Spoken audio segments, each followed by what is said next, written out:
They drugged my 10-year-old son and our golden retriever, stuffed them into a car, and dumped them across state lines like trash, all because the HOA president decided they were an eyesore in her perfect little neighborhood.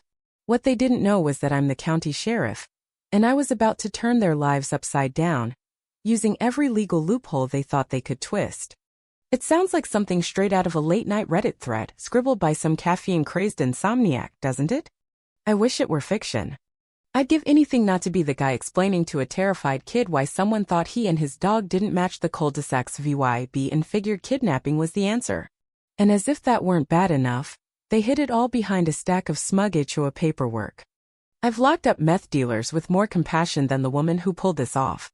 Let me back up.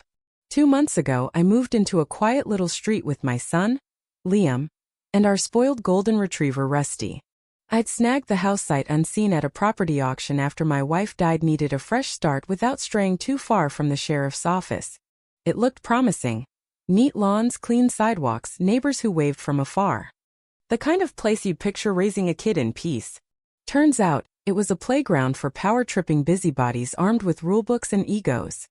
My first taste of the HOA came 3 days after we settled in a letter complaining that my trash cans out front ruined the community's aesthetic unity.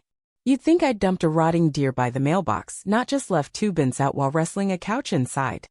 I chuckled and ignored it until another letter arrived, then a fine, then a summons to retrain myself on their guidelines. The ringleader of this manicured dystopia was Helen Carter, HOA president, chronic nitpicker, and a woman whose face looked like she'd been sucking lemons since birth. She showed up at my door like she was unveiling a royal decree, starched shirt, clipboard in hand, eyeing me and Liam like we were weeds in her rose garden. She called Liam's hopscotch drawings graffiti, said Rusty's playful yips were noise pollution, and even griped that our front door's forest green was jarring. Jarring? It's not neon pink, it's green. I almost told her I'd seen worse in murder cases, but I held back, tried to keep the peace. Over the next few weeks, the complaints stacked up.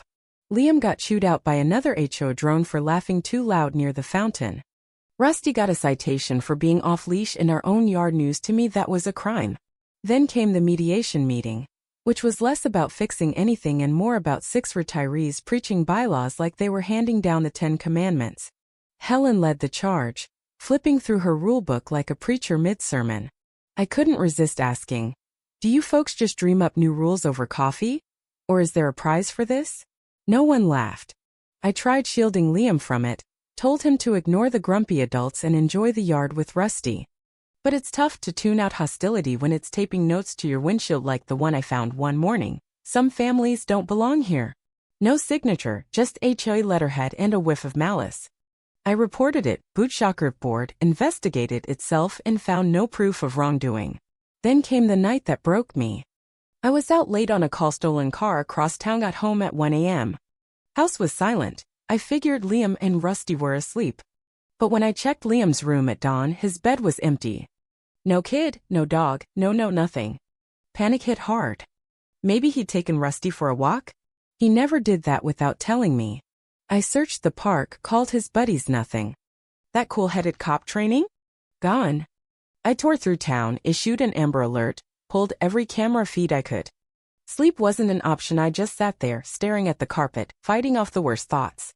By morning, we got a break. Footage from near the HOA clubhouse showed a board member, Toma, retired mechanic with too much free time, leading a groggy Liam and a quiet Rusty to a parking lot.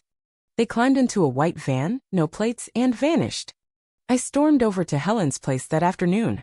She was trimming her azaleas like nothing was wrong. When I demanded to know where my son and dog were, she didn't blink, just shrugged and said, "Maybe you should keep them quieter. They've been relocated for the community's peace." Relocated? Was she talking about a kid or a busted lawnmower? I wanted to yank those clippers from her grip. Instead, I grinned because it clicked. She thought this was legal. She actually believed her HA kingdom gave her the power to relocate people. That arrogance meant she'd slipped up somewhere. I just had to find it. Soon after, Tom's van turned up 3 counties away, ditched near a gas station. The clerk said an odd older couple had dropped off a boy and a dog at a shelter, claiming the kid was a ward of the state. They bolted before anyone got their names. Liam was inside crying, asking for me. Rusty was doped up. They'd sedated them both. No food, no water, just a note in Liam's pocket. Maybe now you'll behave. I hugged my boy like he'd vanish again, something inside me snapping clean in two. This wasn't petty HOA nonsense, Anna Marie, it was a crime. It was personal. And they'd picked the wrong guy to mess with, a sheriff with a badge and a grudge. Next move, I crashed the HOA's budget meeting with a warrant and a stack of dirt I'd dug up overnight. No shouting, no dramatics, just walked in calm as death, letting the silence do the work. Helen was mid-rant about painting benches a soothing beige because gray was too hostile. Her smirk faltered when she saw me. She didn't expect me to hit back this hard, or to come armed with a folder thick enough to choke a mule and a warrant signed by Judge Larson, who owed me one after I smoothed over his kid's joyride bust. This is a private meeting, she snapped. Not anymore, I said, dropping the folder like a guillotine. I laid it out: illegal detention of a minor, interstate transport of a child, drugging an animal, impersonating authority, and misusing HOA funds to rent that van. That was just the warm-up. I'd pulled their financials under public records laws. Turns out their beautification projects were a sham. They'd sunk $40,000 into a serenity garden that was just a patch of mud behind the clubhouse. Another grand went to a pet waste expert who never existed. I flipped through the proof page by page, watching Helen's plastic smile crack. Tom tried mumbling about just following orders. I shut him down cold. That didn't fly at Nuremberg, Tom. Won't fly now. They had no defense, no lawyers, just flop sweat and desperation. My phone recorded it all right there on the table. After the meeting collapsed into whispers and panic, I called in the big guns: forensic auditors, investigators, the works. The clubhouse became a crime scene, files seized, drives confiscated. Neighbors started talking. One woman said Helen had her daughter's wheelchair ramp torn out for asymmetry. That almost sent me back in swinging, but this wasn't about fists, it was about dismantling their empire legally, brick by brick. I dug deeper, pro-VYing intent. The shelter staff ID'd Tom and another board member, Ellen. The van rental traced to Helen's signature. An email stash revealed they'd been relocating families for months, a calculated purge of anyone who didn't fit their suburban dream. The DA called me 10 minutes after I sent it. You arresting her or me? I said I'd do it. I wanted her to see my face when her world fell apart. But then the story leaked, maybe a scared board member, maybe a fed-up resident. By morning, reporters swarmed, hashtags trended, the sheriff versus HOA, and Helen's past unraveled online. Shady HOAs elsewhere, a failed landscaping scam. I should have felt victorious, but all I saw was Liam flinching at car engines, Rusty glued to his side. This wasn't about winning, it was about stopping the next VY Tim. So I suited up, wrote the warrants, and rolled to Helen's at dawn. Her door was open, mail piled up, car gone. She'd fled with Tom, bags packed, heading east. Too bad I'd already tipped off State Patrol. They nabbed her 15 miles past the county line, mid-fuel up, Tom sweating buckets beside a shredder they dragged along. I strolled up slow, handed her the warrant and said, "This isn't a witch hunt, it's pest control." She went quiet. Tom sobbed the whole ride back. The media frenzy exploded, local updates, national headlines, my inbox drowning in interview requests I ignored. Helen and Tom got booked, their mugshots a match set. I kept digging. The rest of the board wasn't clean either. Mails calling residents, VY soil blight, plans for sprinklers to shoo undesirables. I called a town hall meeting, no HOA clubhouse this time. It was taped off. The place overflowed with angry locals, reporters, and relief.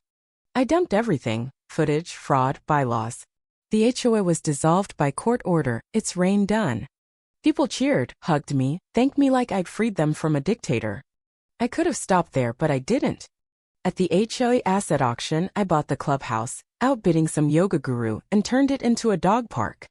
We painted a mural, Liam and Rusty romping with disturbances welcome, overhead. Opening day was all hot dogs, music, and 0 clipboards. Peace settled in. Liam slept better, Rusty chased squirrels again. Then a teacher from another county sent me a photo. Helen, new blouse, new HOA sign, same smirk. She was at it again. I sent the teacher my files, alerted the DA, and crashed Helen's first meeting there. Plain clothes, coffee in hand, I watched her pitch the same old rules until I stood, revealed her past, and handed out the injunction. She bolted, the HOA died fast. She vanished again, but her name's poison now. Back home, I help folks fight rogue HOAs part-time. It's not about revenge, it's about keeping the Maras of the world from ruining lives. And every time I see kids and dogs at the park, I know we won.